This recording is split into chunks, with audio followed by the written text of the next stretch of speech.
Medélia, c'est un jeu vidéo éducatif produit par l'Institut du monde arabe et développé par le studio français Pimpin Team.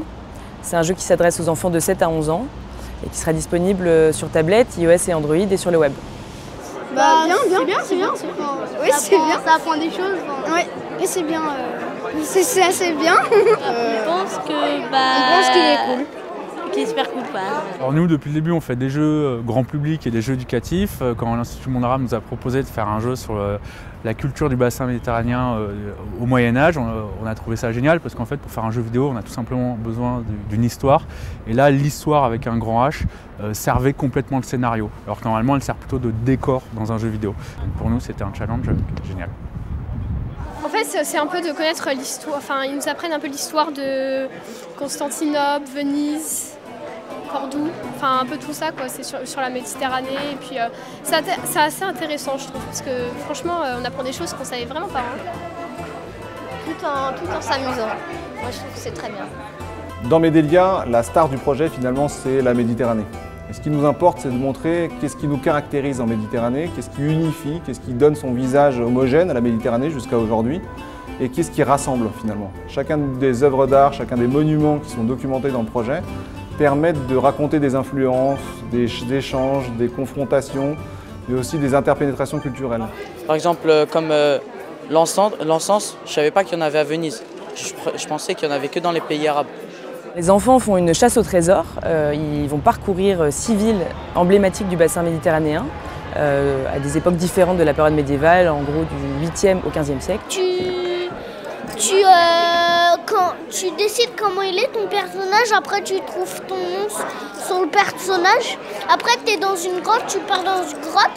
Après il y a quelqu'un qui dit qu'il y a un trésor et du coup il faut trouver la clé pour trouver la porte et après il y a le trésor, il faut trouver un trésor. Et il faut aussi trouver des objets et il y a des gens qui te demandent de t'aider à compter des pièces ou à faire ou à trier ses épices ou plein de petites activités comme ça. En fait, ils nous proposent un petit défi, c'est un jeu. Et pour certains défis, il faut cliquer sur des espèces de losanges. Et en fait, ça nous explique l'histoire de la ville. Et si on veut pouvoir réussir les jeux, il faut pouvoir justement un peu comprendre l'histoire de la ville. Puis il y a des objets cachés aussi à trouver. On a vu constitutionnellement, je sais plus quoi. À Venise. Et Venise. Et l'Égypte, je sais plus quoi.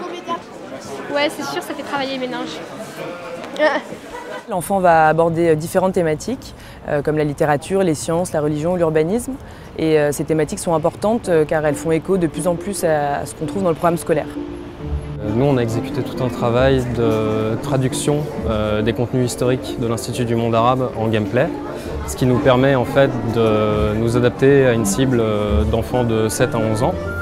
Et donc en fait de faire passer des contenus qui sont historiquement un peu complexes à un public très jeune et aussi international puisque le jeu est traduit en bilangue, dont l'arabe, le français, l'allemand. Pour la réalisation du jeu, il y a eu un très gros travail documentaire, de recherche documentaire et iconographique afin de reconstituer les villes telles qu'elles étaient à l'époque à laquelle on les présente de manière la plus fidèle possible.